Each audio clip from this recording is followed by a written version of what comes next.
all, end all. So then Porsha's like, that makes no sense. Porsha, it made perfect sense. Why compare two people's relationships? You guys are both in messed up relationship. There is nothing to aspire to with you and Dennis, just like there's nothing to aspire with Mark and Kenya. You and Dennis keep the lines of communication open because all he has to do is bring a fifth of Henny and a whole fucking honey glazed ham and he's in like Finn. That's why the communication is open. But I'm not saying anything because Kenya was the same thing. Mark didn't even have to show up with a fifth of Henny or him. He just had to be like, yo, open up, I'm outside. Hey, what's up, my little Tattle Tells? Welcome, welcome, welcome, welcome, welcome. Listen, I'm on my way to the gym and yes, I go to work out in full makeup. And if you saw me, I have scrunchy socks and high-tie Reeboks. Yes, I'm giving flash dance tees. But listen, I'm on my way to the gym and I wanted to just make sure I get this Real House reunion out. I'm so excited. Let's just get to the mess, right?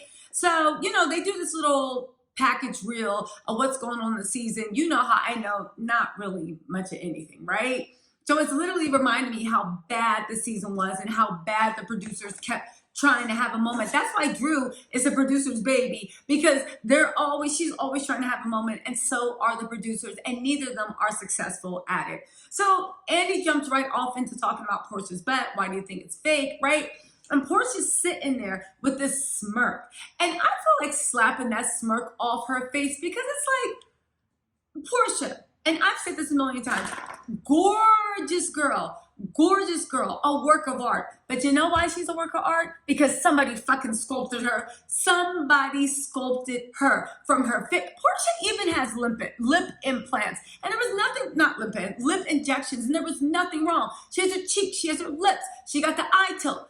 Porsha's even her eyes, the way they don't go droopy down the way they used to. Watch Porsha when she first came on. Her whole face is reimagined in that of a Bratz doll. She brought a Bratz doll in and was like, do this to me.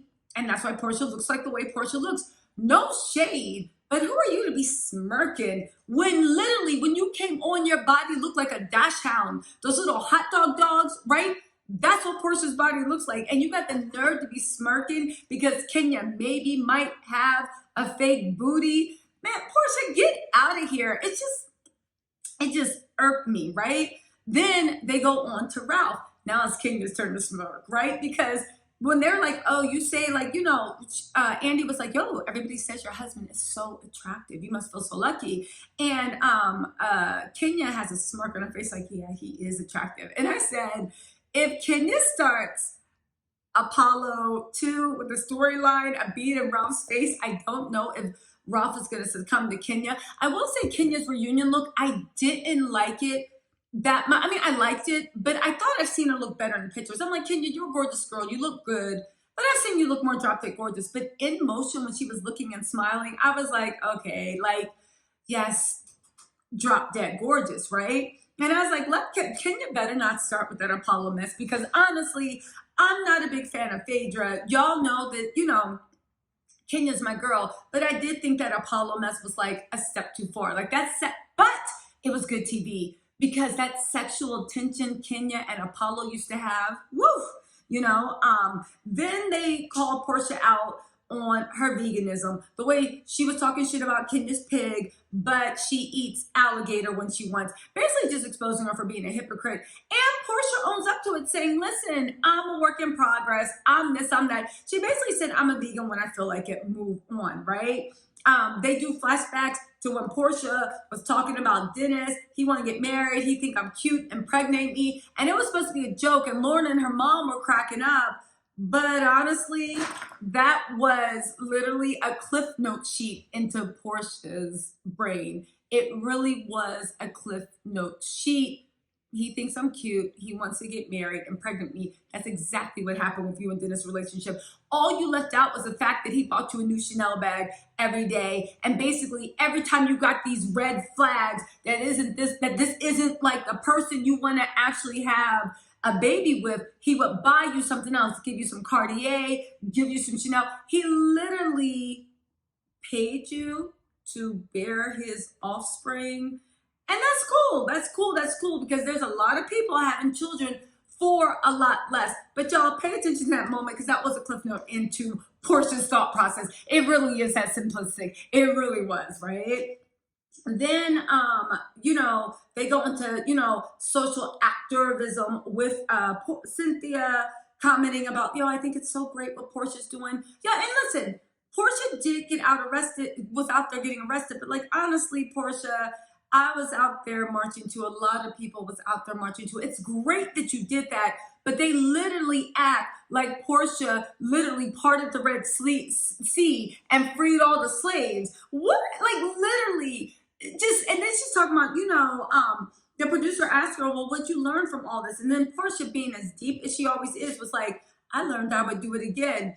Maybe she said other stuff and the producers thought that was the most dramatic thing, but it just seemed like that was a takeaway from everything that was going on and everything you sacrificed.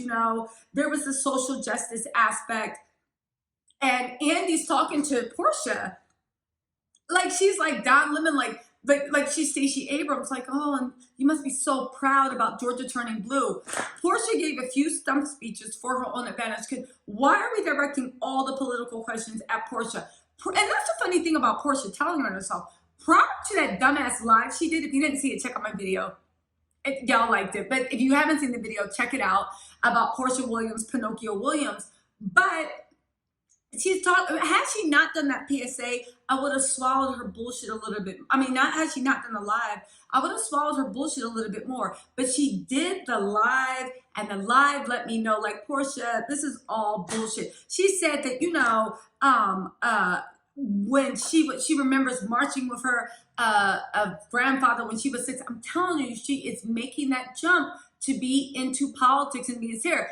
Porsha always goes with what's trendy and superficial. Politics is trendy and superficial right now with the activist. She's trying to get in, and there's a lot of money in social justice right now. And if you can be the conduit between corporate America and the community, right? Because corporate America, no matter what, no corporation gives a shit about social change, but if they need to show up to at least get, make sure they don't get the people that buy their product mad, or if they find out it's lucrative, just like this whole oh, Black Lives Matter thing, they'll meet up with someone that lets them get enough clout in the community they can fly under radar. Porsha and her people are smart because they realize Porsha's the perfect person for that. Because here's the thing, to be the perfect person for those type of things, you can't care too much about the issue, right? You can't go in there and be like, oh, like Candy did. I want jobs, get into the HBCUs, have an internship, start a pipeline. I want real change. Corporations are like, okay, well, we didn't say we wanted Black people working here. We just wanted to make sure Black people didn't boycott us. But then Portia's like, yo, just make a donation and we can all do something, right? And they're like, bet, same meet same. We can do the minimum. We can throw some money. We have the card now that says, oh, look, we care about Black Lives Matter. And then they pay the political activists also. So for those of you who don't know, there is a lot of money with being the conduit, because most of the time, corporations don't want to mess with someone that's really trying to get systematic change. Because when you are trying to get systematic change, you make a lot of waves. So they want somebody that's just like, can we just do this all surface? Surface means surface, Porsha means corporate America. Her people are smart. I see what they are doing, but let's move on. She said when she marched when she was 6 years old, there's a pivot. And she said it was only when I got a little bit older. When was that? 9 years ago? Because you still thought the Underground Railroad was like a subway stop or the metro or whatnot, right? Drew talking about, yeah, Porsha had me in her PSA. She turned to her side. You guys, listen, I know my sideburns are always raggedy, but that's because honestly, I'm filming for you guys. I'm on my way for the gym. I mean, you're gonna get these edges the way you see these edges. Drew, you are on a reunion and your sideburns, there's not even a squiggle, there's not a curve, it's just straight down. I was looking at her sideburns well, at least I see how long Drew's hair is. It's like a blunt bob cut. The sideburn is just coming down, just no artistry.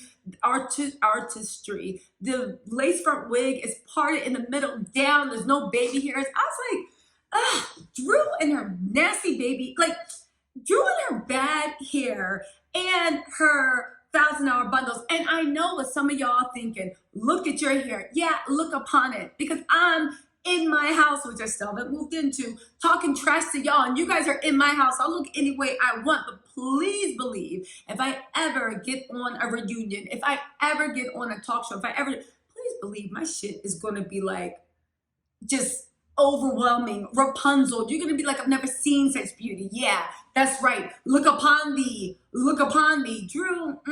So they asked Kenya, why'd you say? Kenya's like, listen, I never said I doubted the cause. I said that Porsha seemed inauthentic because when it was time to have a PSA, she let her personal stuff come in and she didn't accuse me. Porsha pivots and says, I'm gonna be the bigger person. I need to let you know I took notes. She said, I'm gonna be a bigger picture, I try to walk in a humble thing. I'm here for the cause for Black women. Kenya, you may not like me, but I'm never gonna let my personal get in the way of the cause and this and that. So then Andy immediately called her and was like, well, then why didn't you put her in the PSA? Porsha is so good at you can tell she rehearses her lines. You can tell her people know that she's not the fastest sometimes with covering up her stuff. So they rehearse lines. Her line was, it's a bigger cause. I'm not going to let anything personal take in. I'm the bigger person, believe in the cause. You might not like me, but don't let that get in the way of the cause. So then Andy was like, well, then why didn't you include her? She then pivots less than 30 seconds later and says, oh, that's because, as a person, we don't get along. So you just said that we shouldn't let anything personal get in the cause, but yet Kenya wasn't invited to PSA to bring light to the cause and expand the cause that you care so much about, the Black men and women's bodies, right? That you care so much about, so much so that you had a party with slain people on the wall. It was actually really sick. I watched that scene again and I was like, yeah, that didn't sit right with me. But yeah, she basically exposed herself as a hypocrite again. And as usual, why not? Oh, because of all the lies. She just kept focusing. Then she said, listen, and they showed Drew in the PSA looking like a messed up baby Porsha. It's like, Drew, anyway, we'll get to that, right? And, Porsha basically said she didn't put Kenya in the PSA to help all the Black lives and move things over because she doesn't like Kenya. All right, let's move on. And as usual, everybody gets her a pass because Porsha can say, I did this because, and then she said, now I've sacrificed everything. Y'all already know how to sell. If you haven't watched the video, go ahead and watch it. Let's move on. Really quick, I forgot the funniest thing where Andy asked Porsha, okay, Porsha, so with your activism, what are you looking at? Because Porsha is literally in these streets like me. Like you would think that Porsha has been like Porsha Guerrera. We need to just call her Che Williams or whatever. Anyway, he's like, so what are you working on now? And Porsha's like, and you could tell she almost forgot her lies. And to freedom, yes, we're working very, very closely. We just flew out to Kentucky for the anniversary of Breonna Taylor's death. Y'all, I want to sit there and really get Google and see, was it approved by Breonna Taylor's family? Because you know that people are looking at like BreonnaCom and the shit that Tiana Miller was doing. You know the way a lot of Black activists are actually profiting off the names or images of the slain Black people, Black families without the parents' permission. So I remember watching that thinking like, I wonder if you actually have permission or was it just like another spawn con, right? And you know how Porsha said she only talks about things that she's paid for. And I was like, yeah, did Porsha get a speaking fee? Most likely. And then she said, yeah, we flew out there because you know they still haven't indicted those 3 officers, right? And Andy's like, yeah, I know. Porsha, again, she'll be a good politician because she's good at invoking emotion and like spinning and throwing emotion and stuff. But the one thing, Achilles heel, that Porsha has, and maybe she'll get over this as she gets older and her looks start to fade. I mean, don't get me wrong, I'm not ageist. Porsha's beauty is always going to be here. But when I say her looks start to fade, I mean like when she walks in a room, now she's the hottest thing walking, baddest thing talking. But shout out to Giselle. But when she walks into a room in like maybe 30 years where she's still a gorgeous woman, but you're not like that 20, 30, even 40-year-old anymore. You're just a very attractive, older 50 or 60-year-old woman. It's like, Porsha, when are you going to stop relying on your looks and the superficial and actually get down to the things? Because that's the thing with Porsha, no matter how much she invokes with emotion, you always get that feeling, and you can always just listen to her and be like, you didn't even study. You don't even know what you're talking about. You didn't even bother to memorize. If you had memorized this the same way you memorize how to put your lashes on, how to have the best dress, how to take a perfect picture, you would be unstoppable. But again, you know, if and ands were pots and pans. Anyway, they move on to Porsha. So anyway, he's like, okay, I want to transfer. I want to, God, Bravo's so clumsy with the social justice movement. So Bravo, Andy is like, so I want to transition out of this very important topic. So I'm hearing that you've been dating and Dennis 3 times. It's just like, great segue. Let's get back to the bullshit. And I've heard you kicked, Dennis out 3 times. And Porsha's like, yeah, you know, we're transitioning to being a family. 2 of those times I don't even remember. This, that, and the third. Nobody cares about Porsha and Dennis anymore. She got pregnant with a baby daddy. She wanted her baby daddy to have money. She got pregnant. He switched it up on her. And I mean, listen, I'm not blaming it on her. Dennis is a hot mess.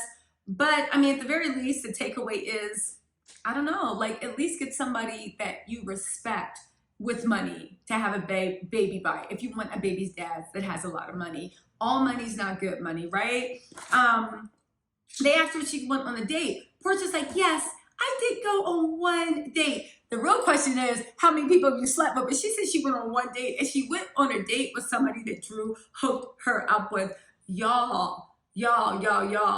Drew, would you go on a date with somebody that Drew Sidora hooked you up with? First of all, you can guarantee she hooked you up with a damn misogynist dummy man, because Drew is queen of the pick-me's, right? Second of all, you can be thankful that she hooked you up with somebody from the church. Third of all, you can be certain that the person she hooked you up with probably had a tape recorder on the date. And fourth of all, you can be certain if y'all ever fell out, Drew would have the audio recording on a fucking boombox, or at the very least, he might even upgrade it and had him tape you on the phone. And God forbid y'all sleep together, it would have been Porsha for real in 4K. The fact that she even trusted Drew's taste or judgment in men, I don't know how she pulled Rhoa. I'm beginning to think that Tampa thing was just like, I mean, I've been thinking the Tampa thing was just a scam, but it also makes me think that Ralph was a little bit slow, that the fact that he even wound up with someone with Drew,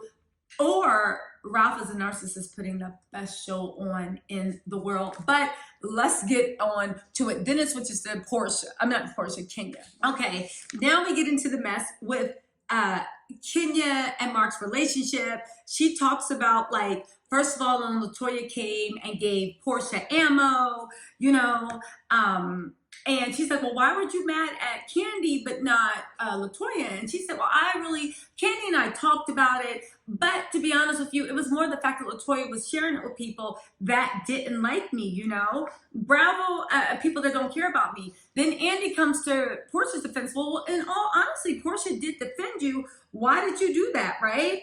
And Porsha mumbled something like, I don't know, I thought LaToya was crazy. I see what Porsha's trying to do. You're not trying to give LaToya camera time, because if you give LaToya camera time, LaToya is going to have a moment, and she is an ally of Candy and Kenya, so you're trying to make sure that, like, you only give, because she keeps bringing in Drew, and Drew is Mr. Me Too this whole reunion, like, I did that too, I defended you too, I did a PSA too. Drew, shut the fuck, like, Drew makes you think, right? Anyway, they talk about what happened with Mark, like, why don't you divorce him? You know, Cynthia's like, it seems like he fights for all the wrong reasons. And Candy's like, girl, you've been miserable 80% of this marriage, just move on. And Kenya's like, no, I actually am, because, like, I do think that, and congratulations to Kenya, she did win sole custody of Brooklyn in court, so that's good. Thank God for little blessings. But then she said, no, I just see in court, everything he does is ego-driven. You know what? I was listening to Erica De Niro a few weeks back, and she said that she feels like the way Kenya said, oh, who blocks the mother of the child, that Kenya was mentally separating from Mark. I doubted it, but I think she was right, because even the way Kenya's like, I filed for divorce, I now see that everything Mark does is ego-driven, he fights for the wrong things. Andy's like, what things does he fight for that's wrong? And she's like, well, to keep working off the show. It's not for his safety. It's not for that. It's only for ego. He didn't care about custody. He didn't care about this, that, and the third. All he cares is making sure anything ego related goes, right? Then, y'all, then Andy has the nerve to say, I'm about to say I was vindicated, but we'll get to that, right?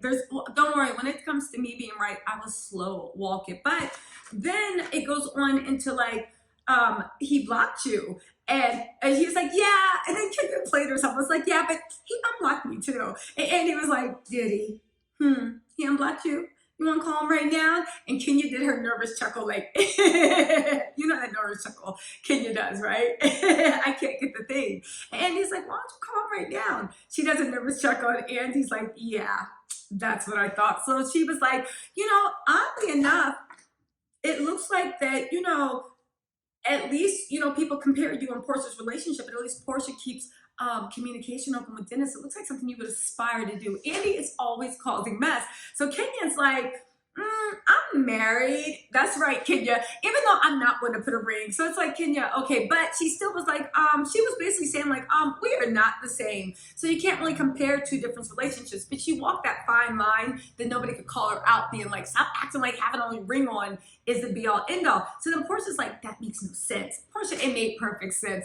Why compare two people's relationships? You guys are both in messed up relationship. There is nothing to aspire to with you and Dennis, just like there's nothing to aspire with Mark and Kenya. You and Dennis keep the lines of communication open because all he has to do is bring a fifth of Henny and a whole fucking honey glazed ham and he's in like Finn. That's why the communication is open. But I'm not saying anything because Kenya was the same thing. Mark didn't even have to show up with a fifth of Henny or him. He just had to be like, yo, open up, I'm outside. And Kenya was busting it right open. Both of y'all are being made fools of by the men you are with, but why compare? Why compare, right?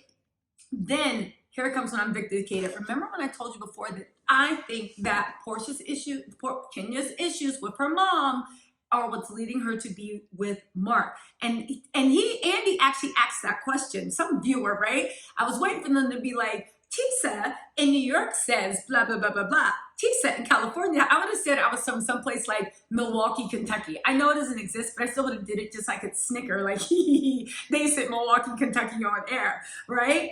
But Kenya said, I agree. There is something that I'm chasing that I did not get to my mom that I'm chasing with Mark. She also goes on to say that her mom, and this is so sad, saying that even though her mom hasn't reached out to her, met her again or talked to Brooklyn, she sends toys and clothing and cars, and that's a long way. First of all, Kenya, that is Aunt Lori sending those clothing, cars, and whatnot. There is no way somebody's taking the time to shop for baby clothes, shop for toys, shop for cards and shit, but that you're not even going to try to meet or FaceTime or be like, send me a video. Girl, that's Aunt Lori calling because they don't want you to feel that your own child is so unloved and let that generational hurt and curse go on. It's cool. It is what it is, but let's call it like it isn't, right? Then it goes on to Drew. They read a truth where she was like, Kenya, all my family's under one roof. You good, girl? And Drew tries to flip it into like, well, you called me a stray. First of all, Drew, you didn't know Kenya called you. Well, I guess she sent the tweet after. But whatever. First of all, Drew, nobody likes you. That's the point. You ever hate someone so much or dislike somebody so much that, and I realize I don't know Drew, I don't know Porsha, I don't know Kenya. We are talking about their archetypes. We're talking about what they represent. So what Drew represents gets on my nerves so much. Then when people get on my nerves that much and I argue with them, I'm just like, shut up. I don't like you. Just shut up. My logic is just like, I don't like you. Just shut up, right? So, she wants Kenya to apologize for calling a stray. Kenya's like, okay, I apologize for calling you a stray. She did say, girl, your family's not under one roof, all right? You might be in to old daddy and new daddy, but we all know there's two daddies. So stop with your family under one roof, because as much as you want old daddy to be hit by a new bus or go play in new traffic, he's always going to be a part of the family, and you need to bring him into the fold. So no, if we are, again, I'll never judge another woman's situation. We've all made mistakes. We've all picked the wrong person. Sometimes it results in children being born. However, if you were going to sit there on your high, perfect pick-me patriarch princess horse and cast judgment on another woman, please make sure that even according to the terms of the entire patriarchy that you subscribe to, please make sure all your I's are dotted and your T's are crossed. All right? According to you, patriarchy princess, you are a woman with low value because not only did you have a child and not only do you have children by different men, but your first baby's father was in jail, so you chose wrong. Careful who you align with, patriarchy princess, because you don't even meet the only standards that you are standing by and spewing on another woman, right? Then Drew does with her stuff. I know she practices because the whole time she's like, yes, yes, yes. And Kenya calls her back like, really? All this? Because she's so phony and fake. Again, Drew, if that was your personality and it just had authentic, yeah, do you. But the fact that you were probably like, yeah, you know, let me take my hoops off. I'm from Chicago, bitch. Even when she says that, if somebody said to me, Drew's not from Chicago. We don't claim her. She gives suburban teas, and the suburban people are like, we don't claim her either, right? So, you know, Kenya's like, all this, and Drew's like, yeah, and a snap. Guys, Drew is so cringy. She is so cringy. Again, just let all y'all know that was sending me like hate comments. We are talking about the archetypes of what they represent. What Drew Sidora represents on TV is the most cringiest archetype I've ever seen. Anyway, let's move on. Then they bring up Kenya's Halloween costume. Y'all, listen, one. Porsha, take note. Before we get into anything, let's talk about Kenya's apology when she said, listen, because of my heritage, I thought it was okay. And Andy was like, well, what's your heritage? No, let me tell you. A lot of Black people say, I got Indian in my family. I look at Kenya Moore's hair. I look at Kenya Moore's complexion. I look at Kenya Moore's face, and I see Native American. For those of you guys that don't know, Kenya has Native American features. She has Native American, that beautiful dark skin, those beautiful regal features, and also that hair down her butt. Kenya's one of the few people, they told me I have Indian in my family. I believe, like, okay, I believe it. I see it. And a lot of Black people have Indian in their family because when the Indians were being massacred, I'm just going to do a Cliff Notes version, I'm not going to get into it, but when the Indians were actually being massacred because they had such dark skin, they actually married into a lot of Black families for protection, because at that time a slave was valuable because at least you could like get them to work as sharecroppers on your, well, ex-freed slaves were valuable because at least you could get them to work as sharecroppers on your field, but they were on some hateful shit and was trying to eradicate all Native Americans. So there actually is Native Americans in our family that seeped in, and the reason why they never said, oh, they're Native Americans is because there was so much literal violence and it could cause you death to say that you were actually Indian, that people are just like, oh, no, I'm just brown skin, just dark skin. No, my hair down to my butt. I'm just from Somalia. Move on, right? But take note, Porsha, that's the way you actually take ownership. That's the way you apologize, but that's the way you also do the research. Kenya said, you know, some of her aunts lived on a reservation, this and that, but then she just said she talked to a Native American organization. They explained to her, and Andy gave her her same opportunity to play herself that she gave Porsha. She said, well, how? Tell me, right? How did they explain things to you? And then Kenya proved she did the work. She literally said, because I realized I made a mockery of their culture. It was something sacred, and sacred things are never supposed to be concept. I thought I was making something that showed the bravery and strongness, and they felt like we were mocking them. They're underrepresented, they're misunderstood. The feathers have spiritual meaning. Kenya went on and on and on. Yes, you know who should try to go into politics? Kenya Moore. She did the work. She memorized, but she still put her emotion into it, and she actually had a logical argument. Then Porsha comes out the blue, P. Willie thinking she like Kenya's down and she can swing on her, and said, you know, you talk about like all these things and you want forgiveness so quick. But when I was talking about the Underground Railroad, where was your forgiveness? First of all, Porsha, Kenya actually said, I really felt embarrassed because if it was my heritage, I should have known better, right? So she even said it's a distance connection, right? Porsha, you marched with your grandfather. You come from a civil rights legacy. and in the South. Your mom comes from a civil rights legacy. You are taught the Underground Railroad in school. One of the few things out of Black history that we are actually taught, even in the most racist school. You're comparing that to Native American culture that they literally tried to annihilate. And it is, unless you are on the West Coast, and even then it's very little, do they teach you anything about Native American culture or the contributions. And a culture you didn't just grow up in. It's not your heritage.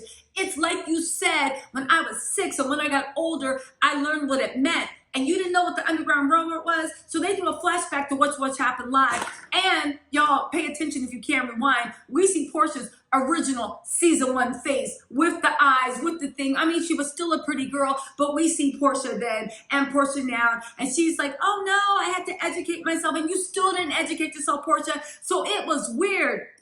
And then Kenya, being the queen she is, drags them in the most classy way because she says, and you know, I do, but you say that, but do you really want forgiveness? Because you are saying all this, but let's not acknowledge the fact that you posted a picture with your sister Lauren also in, right? And you didn't try to educate yourself. And you, Drew, dressed up as an actual whole Indian woman, a whole Indian woman. And now you're sitting here, Drew was like, first of all, let me just say, I didn't stand as like a whole Indian woman, okay? First of all, it wasn't Halloween. It was a family reunion on her mother's side, and we dressed up to honor our great-grandmother. Drew, how is this any type of... I wish, if I wasn't so lazy, I would put cricket sounds into the editing process, but I'm too lazy, right? So just imagine cricket sounds. How is that any way, like, so y'all, your whole family decided to dress up as Indian women to honor your grandmother who's not Indian. So if white people dress up as Black people to honor their grandmother who's not Black, Drew, where's the correlation? So then Candy calls her out and was like, Drew, it was for Halloween. We all saw the picture. And Kenya was like, girl, get out of here. You put hashtag Halloween. So they start bickering because then Porsha tries to spin it to something emotional. No, this and that. Porsha, you didn't know what the Underground Railroad is. You didn't educate yourself. You're still surfacing. You're not educating yourself. Maybe that extra layer will come in when you do not have as much as a bright beauty as you do. When the beauty starts to tone down a little bit. And when I say beauty, I mean like the way that you really trade in. There's different types of currency, right? There's misogynist currency. There's gender currency. There's also erotic currency. Read up on erotic currency, about intersectional feminism. But Porsha trades in, that's what I mean about less attractive, right? Porsha trades in erotic currency, but we all know that erotic currency is very insulting for women because in a patriarchal society, no matter how sexy and hot you are, if you walk in the room and you're 80 and you're looking like Porsha and somebody's 20 years old, men and women will degrade you because you no longer have what they consider erotic currency, which is in being childbearing ages and being dumb with your legs open. I mean, again, they want you barefoot, pregnant, easily moldable. That's why Porsha is such a beautiful archetype for people to feed into patriarchy. I'm not saying she's dumb or has her legs open or anything like that, but I am saying that they like a woman that doesn't really challenge them intellectually, is lush, is fertile, and is fun, right? It's erotic currency, but you can't play that, what, why, I kind of dumb Bambi, sexy, little thing, good time girl when you're 80 years old, because there's no way it'll fly, because they know no matter how silly you might be, you're still more intelligent than a 20 or 30 or 40-year-old at 80 years old. But let's move on. Kenya got them together in the most intelligent way ever, and I lived for it. I really love that moment. Okay, so then we go to Ralph and Tampa again. Andy asks him about, like, where were you? And then Ralph gives this weird fake laugh. And again, I'm like, but then and I'm like, okay, so he sounds like a low-key narcissist with that fake laugh, right? But then they show the real about the way he's being so sweet and loving and Josiah. And I'm like, yo, I'm back to thinking this was all a plan. Because even Andy said, you guys came in hot this season, almost too hot, right? And I was like, yeah, that was the producers, Drew, that set this up, right? I will say this show for first of all, Josiah is so cute. Drew makes some pretty babies. Like everybody on the show makes pretty babies, right? But Drew's kids are so cute. Josiah is so cute. They show a clip of the old daddy walking in. I will say that old daddy in that flame short sleeve shirt is a same match style-wise to Drew. Now, one of my subscribers, I forgot your name, I'll give you a shout out later, literally said that that was the best Drew ever looked when she went to go see her ex. And if I was Ralph, I would have been like, right? But Drew's baby dad and Drew really match a lot, right? Ralph starts talking. I will say that Ralph is super handsome, but his voice doesn't match his face. You know what I'm talking about? It just doesn't match his face. There's something that's like, I don't know, nasally about it that doesn't match his face, right? Andy asked her, yo, I like these questions. The questions I had, you know, are they too personal? Do you think it was too personal to share? And Drew's like, no, why? Because again, now she's making herself that face of single moms. She's like, no, because I have a lot of single mom friends and this and that. And I wanted to show everyone. And Candy's like, yeah, I appreciate that too. You did show, and it helps a lot of families. And yeah, that's true, Candy. And yeah, that's true, Drew. But again, the question was, why were you willing to let the trauma that could happen to your child, and trauma they might have to play out over and over 10 years down the line, 20 years down the line, where somebody's trying to play Josiah? And I'm being dead serious in these days. Let's just say Josiah gets a little buzz. Let's just say he's in high school and people want to play him. So they pull out the old fucking footage and post that shit on Twitter or Ditter or whatever we have then. Post that shit on 3D now, maybe, you know, 3D virtual hologram now, whatever they'll have in 20 years, and play Josiah. You opened him up to be mocked. You opened him up to be played. At the very least, you open up. And I want to know, you did it for other people. That's great. But I don't know. I agree with Kenya. It doesn't sit right with me that you would sacrifice your that you would put your kid on the front line to help others. Again, I'm all for the movement. I'm all for social justice.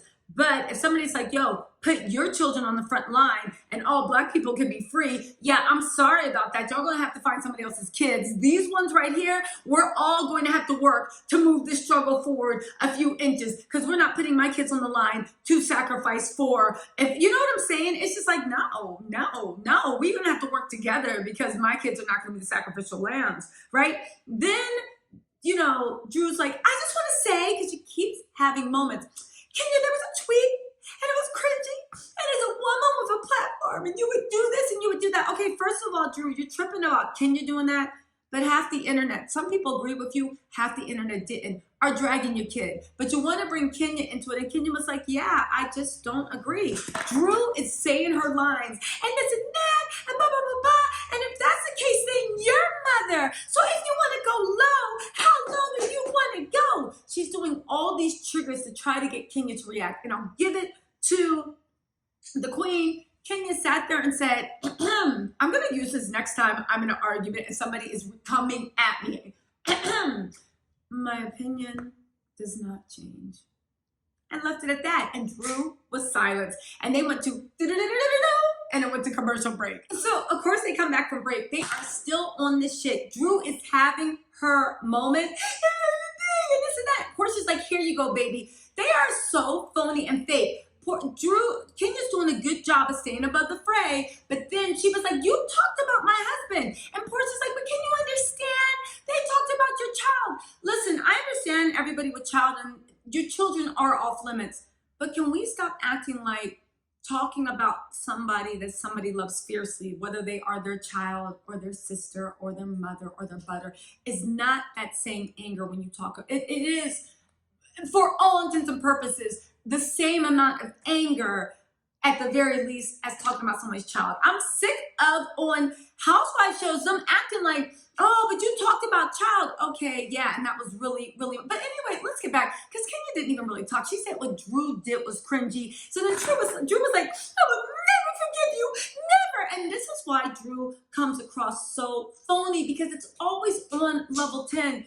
Drew, like, what did Kenya do to you that bad that you're like, I will never forgive her, ever, ever. Now she's your mortal blood enemy. Like, Drew, shut up. You just talked about her mother. You talked about the father of her kids. You did this and this. And now you're in tears with tears that aren't coming out saying, you will never, ever hear me now. Hear me now. I will never forgive you. Drew, stop with your lines. It's just cringy. Anyway, Andy moves on. Anyway, they get to Drew and Ralph's thing. The whole fake. So I'm back to thinking the storyline's fake. He went there. Drew said she went to counseling. She saw receipts. She saw restaurant receipts where it said only one person. Drew, I used to work in the industry. Nobody is even if there's 7 people sitting at the table, unless you're getting automatic rat, you don't care about that shit. Anyway, Drew's just lying. And also the way Drew and Ralph have no emotion behind it at all. There's no side looks. There's no glances. Everything is so perfect, rehearsed, read, and it just smiles like, we're all great. It's like, yeah, Drew, no, whatever. Then it segues into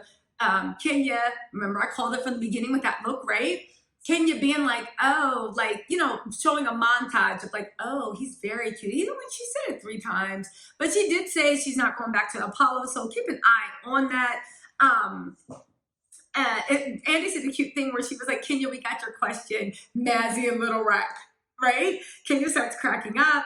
Drew said they've been divorced a few times. Every Monday, you know, they go to counseling. They're still trying to work it out. And she said that, you know, it's not a perfect, marriage is just perfect in the eyes of God. And it was a snooze fest, and we moved on because who cares about Drew and Ralph and their stupid little snooze fest of a marriage that they lied and said that there was something going on anyway. So side note, they're taking a break. Drew's in Porsha's room. She's complaining about Kenya, saying her lines. She won't let Porsha get a word in edgewise. You know what? If Drew, I mean, she's obviously coming back, right? She's on the couch. But if Drew comes back this season, it looks like she will, I really think that her and Porsha are going to have a little falling out. The looks, this is the thing about Porsha being a Cancer. She's an unevolved Cancer, but she's still a Cancer. The looks that Porsha gives Drew, Porsha doesn't like Drew. Drew annoys the hell out of Porsha. She thinks Drew is cringy. She thinks Drew is a bad look. She thinks Drew is embarrassing. And you know Cancers don't like to be around people that embarrass them, right? She is being, she thinks that she's embarrassing. And the only reason she's really riding out for Drew is because she can't stand Kenya. And Drew is doing the dirty work. So Porsha can sit up on her social justice ledge and rehabilitate her image while Drew goes in for the attack. Anyway, LaToya comes out. Girl, LaToya looks like, finally, LaToya looks like a vision. Those legs are silky. That hair is sitting. Her face, beautiful. I loved her hair. I loved her makeup. I loved her outfit. LaToya looks resplendent. Now that's how you do your first reunion. LaToya looked resplendent. That tail sitting out there, just everything. Curves, lips, eyes. Let me see those do the things with your eyes. Let me see your face. She looks amazing. She comes out swinging. She is like, listen, how are you feeling? You know, I have a cold, and Andy was like, a cold or a kidney infection? And then LaToya, I love the way LaToya, Aquarius queen, standing in a troop. I have a cold, I have a UTI, I have a kidney infection, I have it all. Whatever it is, I'm a mess, Andy. Now let's move on. And Andy's like, oh, okay. You know, how do you like being here? And she's like, I like everybody except SpongeBob over there. She came out swinging, and I loved every moment of it. Then LaToya was like, and I want to say, I take credit. LaToya really sat on that stage and said, y'all, bullying works. Bullying works. And you need to thank me for you not looking a hot ass mess. You welcome, you welcome. And then Drew is just like, what are you talking about? What? Oh, you know, she's trying to keep up with LaToya, but she can't because, again, just like Phaedra, right? Drew is an actress and she has rehearsed reads. She did not expect LaToya to come out swinging. And LaToya is an Aquarius queen, just like Kenya. That intellect, LaToya knew how to hit her high, hit her low. Come on. Had her on the ropes. And Drew didn't know. She couldn't think of what she had rehearsed quick enough. So she really threw her off. She said, unlike those costumes you wore, this and that. Yes, she was wearing costumes. Kenya was laughing her ass off. Porsha was giving steak face. Drew didn't know what hit her. I cannot wait for the second part of the reunion, for them to get into the bolo, for them to get into what happened in the party, for them to get in what happened to North Carolina, because I want LaToya to expose everyone, especially that clip we saw where Porsha went, I think it seemed like Porsha went around and told everyone, according to Candy, that LaToya was an undercover lesbian. That's the way the reunion clip made it look. I don't know if that was actually said, but I can't wait. Now that LaToya, they better bring LaToya back. Here's the thing with Drew. I realized the producers really, really like Drew because Drew sold her body. She, you know, for Drew to be a Christian, you sure sold out to the Bravo devil. But the thing is, you did it with no pizzazz. I'm sure all the girls their first and second season worked heavily with the producers and didn't have autonomy because they wanted to stay on the show. Kenya, Porsha, all of them. The only thing is it's so transparent with Drew. It's so heavy-handed. The reads, the lines, the way she'll literally stick to her lines, even though it's like, she'll be talking about like, and the red sky, I screamed at, and everyone's like, Drew, the sky is blue. What are you talking about? You know? And she pulls it back to her line, my family, family, friends. I literally thought she was going to say family like Carolyn Manzo, right? Drew is just so obvious. It's not fun. And she's oddly mean-spirited, but not in a fun way. And not even in the way that I love to hate, but just in the way that it's just odd and cringy. Every time Drew is on the scene, it just makes me want to change the channel. Now, I suffered through because it kept springing her through and I kept having hopes for her. But that odd cringiness just kept coming out at like odd times and like, I don't know what they were thinking with Drew. I just don't think she's a good fit. She's too fake. She's too fake. And maybe she's just a bad actress because she doesn't deliver her lines. It seems so obvious. All her drama's made up and she keeps trying to have a moment, but not even in a funny way. Like LaToya comes out trying to have a moment, but she gets it. LaToya is funny. She's smart. She's drop dead gorgeous. She stands in her shit and we just need that energy too where she's like, yeah, okay, and now what? I don't know. I think that putting Drew on the couch was the wrong thing, and I realized why they did it, because even at the way they had the camera angled and the way she's sitting in her reads, it was all structured, and you like the fact that you have an actress that will work with you, but it was a bad move. I'm telling you, Drew is not even somebody I love to hate. Like, I love to hate Phaedra. Phaedra was so funny. She was diabolical. I'm not saying bring Phaedra back.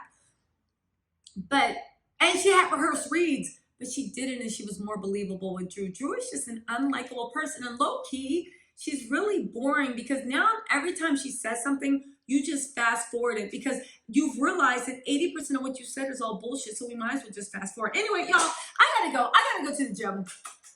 Listen, I hope you enjoyed this. I'll be back for the second part. Yeah, I might do a little research into calling people's lies out because I am interested to see if half the lies people said actually panned out, but whatever. Anyway, I gotta go to the gym and try to get this pandemic weight off. Because if Kenya Moore did it, if Cynthia Bailey, well, Cynthia did 10 pounds, and Candy Burris did it, if Porsha didn't, but whatever. And neither did Drew, right? Neither did Drew. Drew is still not friends with that treadmill. No shade to anybody's body because guess what? If you saw me below this, you would know I haven't been friends with a treadmill either. But I'm not on Bravo Andy Cohen's couch talking about somebody's body and fake butt and all this other stuff while I look a hot ass mess. Listen, when you see me looking like SpongeBob SquarePants, you'll know because you'll see me in the back. Just what y'all say? Oh. That's how you'll see me. Anyway, I'll talk to y'all later. See ya.